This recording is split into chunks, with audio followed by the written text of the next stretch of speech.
Shubhodaya, good morning, good afternoon, good evening from wherever you are joining. The second chapter of Patanjali Yoga Sutra starts with Tapa Swadhyaya Ishvara Pranidhani Kriya Yoga.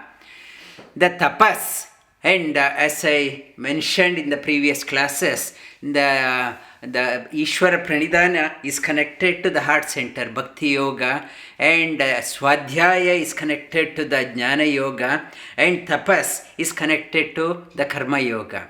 Karma Yoga is link between the Jnana Yoga and Bhakti Yoga. However brilliant I am in Jnana Yoga, unless I put into practice, it is of no use. However great devotee I am, unless I can apply that one in my day-to-day living, bhakti will become a burden. We need both and bhakti and jnana. We need knowledge and devotion together, but we should know how to apply in day-to-day life. If you do not know how to apply the knowledge or devotion, if you do not know the application of that one, that itself, theory becomes a burden. You need to know how to apply. Application part comes in Karma Yoga. The Karma Yoga, we have been covering the dimensions of Karma Yoga for past few weeks, and the Karma, I touched upon, the one is Karma. Know that you have to pay the tax. You cannot get away without paying the tax. The Creator knows how to take the tax if you are not willing to pay the tax. That is Ma. Kar means tax. Ma means know that you have to pay the tax. And I also touched upon, to do the Karma Yoga, doing anything is not Karma Yoga. And it is, when we do that one, we say, it is my karma. I am doing this one. So, it is, I am forced to do something which I am not interested to do.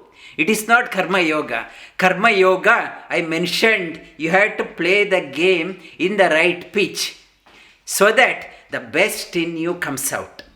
The best. Everyone is unique. Everyone is special. We have to identify the field where I can play the game of my life, so that the best in me comes out. And Karma Yoga also the means karma means action. Every action has reaction. Counteraction is there. Whatever I do, there is a reaction to that one. And I touched upon the 4 types of karma: Akarma, vikarma, sakama karma, and nishkama karma. 4 types of karma. Karma opens up 4 ways. One is akarma. Akarma is not doing my obligatory duties. As I am born here, now I have an obligatory duties. I have to discharge the obligatory duties in my life. Shying away from not doing my obligatory duties is called as akarma.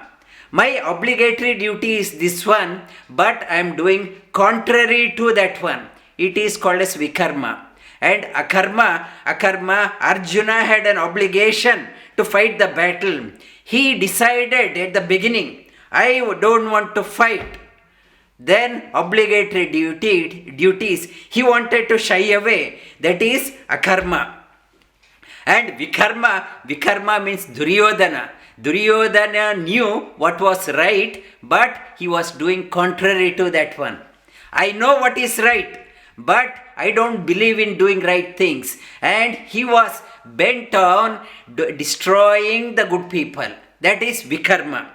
And sakama karma, like in the Mahabharata, Bheeshma, Dronacharya and Kripacharya, though good people, they are obliged to Dhuryodhana. He has given, he looked after so long, he gave us salary, he gave us bonus, he gave us presents. How can we disappoint? And if we are on his side, he will give us more. Karna also. On that one, obligatory. Since he was there, that obliged, I am obliged to do, and because he gave us so much, I am doing. My action is proportional to what I get, and that is called as sakama karma. And the nishkama karma, not expecting anything. I am doing as a duty I am doing. In the Mahabharata, Bheema is an exemplary of nishkama karma. Whatever he had to do, he did without expecting anything as an offering to the Lord. The all first three types, akarma, vikarma and sakama karma, binds us, makes us helpless, whereas nishkama karma liberates us. In a life, in the Upanishad says, as we are, our lifespan, human lifespan is 100 years. Out of that, first 14 years, my obligatory karma, whatever I have to discharge, if I do not do that one, it won't taken into account. It is okay. It's up to 14 years. Mind is not yet grown, but developed. Up to 14 years, there is an exemption is there. Okay, it's okay. It's still a child. After 80 years, again mind becomes weak. Physically, I can't do that one. I can't discharge my obligatory duties. Above 80 also there is an exemption. Between 14 and 80 years, you are living. For 66 years, you have an obligation to discharge your karma. Whatever you do, there is a counteraction. There is a bearing on that one. You have to face. Action, I don't know whether I am acting in my life or reacting. Reacting because of the past karma, I am reacting, or I am acting. Whether it's a real action or it is a reaction of what I did. I do not know whether I am acting or reacting. And to understand, there is a bearing on that one. It is carried away. Whatever I do, the action, it counteracts. It comes back in three forms. The first three, it is applied to the first three, akarma, vikarma and sakama karma. It comes back the three ways. One is as a prarabdha karma, and as my prarabdha, what I am doing, it's my prarabdha. And it's or sanchita karma or agami karma. The theory of the reincarnation, which is carried forward is beautifully explained in Bhagavad Gita by Lord Sri Krishna. And Sri Krishna says, Parthanaiveha namutro vinashastya na vidyate nahi kalyana krit kaschid durgatim tata gacchati prapya punya kritam lokan anushitva shashwatim sama shuchinam shrimatam gehe yoga brashto bijayate athava yoginaneva कुले भवति धीमतं एतद्धि दुर्लभतरं एतद्धि दुर्लभतरं this लोके जन्मनि दीदृशे. This Sri Krishna talks about Arjuna, whoever discharging the action like a nishkama karma, there is no, it's discharging nishkama karma, there is no, with the intention, they never will get ruined in their life. Nahi kalyana krit kaschit durgatim tata gacchati. Those who are doing the nishkama karma, they never will go into ruin. They will ascend to the higher lokas. They will prosper in their life. Their generations will prosper. And prapya punya kritam, when they ascend to the higher lokas, according to the merit, stock of that merit, they enjoy the higher world. Once their time is exhausted, if the karma is not enough, they reside for a time, enjoy their time. When the time is done, shuchinam shrimatam gehe yoga brashtobi jayate. They are born in a right family, pure family, noble family and virtuous family. And that person, and he need not have to worry about what is only the belly. I want to looking after the only for the stomach. That person won't be living the life. The person in a pure family, noble family, virtuous family, that person is born. Athava yogina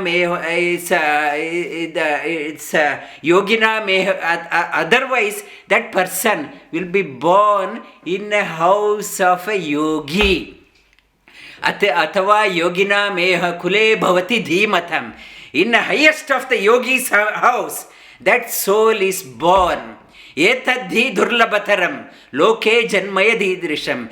In that these two, being born in a pure, noble family or being born in a yogi's family. Yogi's family, to be born in a yogi's family is even more difficult. Being born in these two families in this world is very difficult. Tatratam buddhi samyogam, and it says, and one who is born in that family where he is after born, that person purvabhyasena tenaiva hriyate avashopi saha jijnasurapi bodhavyam shabda brahmati vartate. And when that person is born, it is all ripened, and it's as if as born, that person continues whatever noble things that person had done in the previous life. It comes to him naturally, and it's a treading. It is no effort is required. Something when that person hears yoga, when small child when it hears yoga, everything, yes, that is what I have come for. That person remembers, and it's carried on. For me also, it happened as a child. Yoga is a familiar word. It is no effort was required. And that one, purvabhyasena. And when you accumulate so much of this one, in the next life, whatever your uncompleted things, when you are born, and it comes to you naturally, you continue. And there is no stop. You continue. Sri Krishna says, keep on doing the good things. There is no stop to that one. You continue. Continue that one. Sri Krishna talks about. And if you are not doing the nishkama karma, only on the first three, it's akarma, vikarma and sakama karma, the prarabdha karma. Prarabdha karma, I am born with a bundle of my karma. I am here to exhaust. That load I am carrying. Whatever I am doing, I have to, exhaust my karma. And sometimes, if my interest is so intense, I put in lot of work, lot of austerity, sanchita karma. I have extra karma in my garage. I kept extra karma. That karma can come into place. And I have another bundle of karma. It's agami karma. It will come into action in the future. In the future somewhere. It is still in the dockyard. It is in the dock, in the shipyard. It's still there. It is not yet brought to my my garage. And prarabdha, it is operation. And it says in the Upanishad, in the 66 years, from 14 years to 80 years, we do enough karma for at least for 10 lives. In one life, I have done enough karma. I will require 10 more lives, at least 10 lives to exhaust them. And in the next life, I will do at least 10. So, by doing karma, you cannot exhaust karma.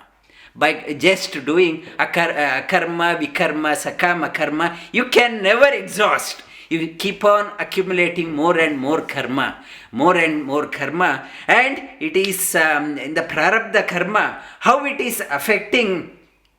In Mahabharata, it was there yesterday, I mentioned in the story, and Amba is wanted to marry the Bheeshma. Bheeshma took 3 wives from the Kashi Raja, the 3 children, 3 girls, to marry off Vichitravirya, that son of his co-brother, 3 girls. And when, but Amba was liking another person, And Bheeshma, when she told Bheeshma, then he said, okay, you go back. When she went back to that person whom she liked, he said, since you have been taken by Bheeshma, I don't want to see you. And so she went back to Bheeshma and said, marry me. He said, so sorry, I've taken a vow of celibacy. And she tried to influence by going to Parashurama, and no matter who told, Bhishmacharya said, this is my vow, I won't marry. And she did tapas to Shiva, Lord Shiva, and after pleased with that one, and Shiva, when he asked, she said, I want to kill Bhishmacharya. He said, okay, I will give you a garland. You put on to someone, whoever wears that one, they will be able to kill Bhishmacharya. She got that one, such a fresh, fragrant, and so fresh garland. She took it to the various princes, various kings. Please have it, and you will be able to kill Bheeshma. But everyone knew the power of strength of Bheeshma. Everyone said, sorry, you are a mad girl, go away. And she could not convince anyone to put on the garland. In frustration, she put it on the palace gate of Drupada, and she went into fire. She died herself. She wanted it's a determination. I want to kill. In the next life, she was born in the house of Drupada again as a girl.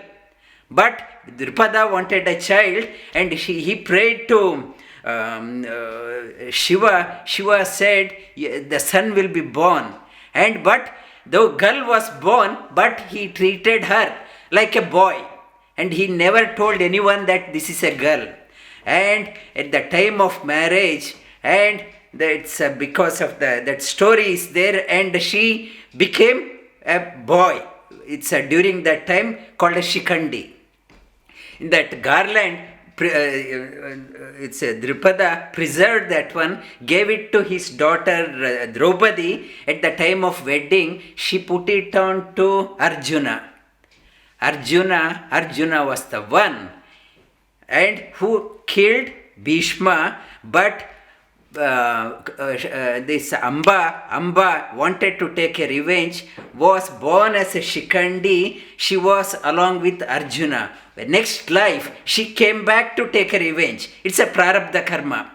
In America, late in 1800 to mid 1900, Edgar Cayce, well-known clairvoyant, and he documented so many cases, thousands of cases he treated. And though born in a Christian family, and he knew this, why it is happening. He wanted to treat people with various ailments, various conditions, and he realized this is happening not because of the present life, the past life. There is a reason behind that one.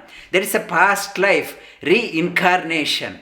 And though church people and did not believe in reincarnation, they tried to suppress him. But still, he could able to treat thousands of people. One lady, she had severe pain in the hip region. Whatever scanning she did, everyone said everything is normal. But out of pain, she approached Casey. He went into trance and said, this is because 2000 years back, she was one of the queens of Roman king Nero. And he had a habit of those people who he did not like. He used to throw them in the lion cage. And she was sitting next to the king, and as the lion pounced on that person and started tearing off the rib cage in the hip region, started tearing off, and she started laughing and clapping. All she did that one, and it started haunting her after 2000. That it's a severe pain.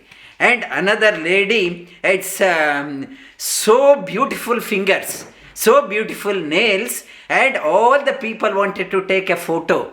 And she was advertising, it's a promotional person, and she got lot of money for taking the photo and applying the nail polish and selling various things. She wondered, how come I am so popular?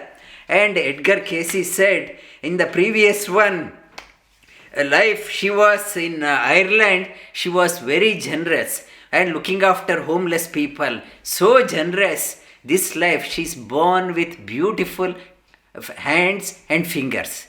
This is because of that effect. And another lady that she had skin problem.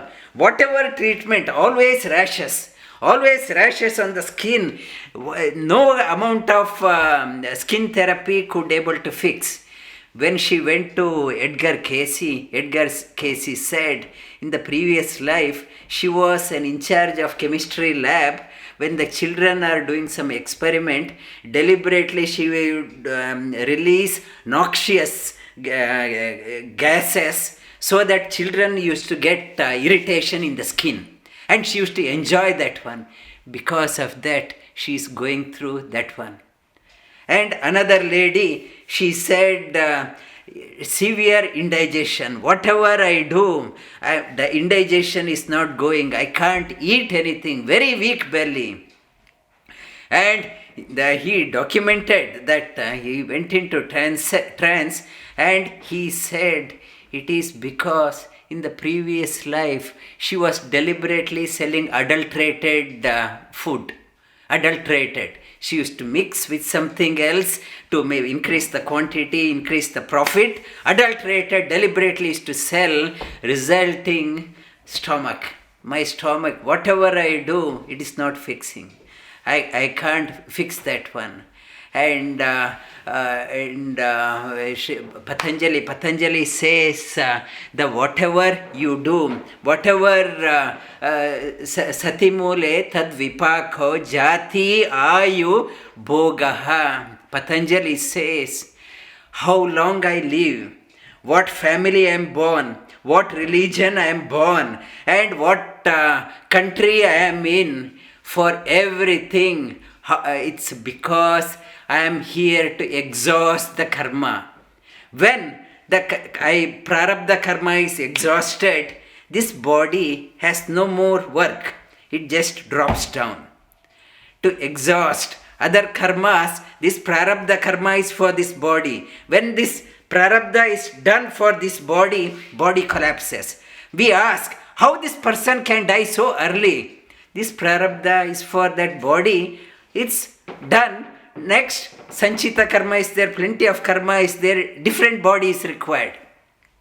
That body it will take, and we will touch upon the other dimension of karma. How to mitigate this one, effect of this karma, prarabdha karma, how to overcome that one.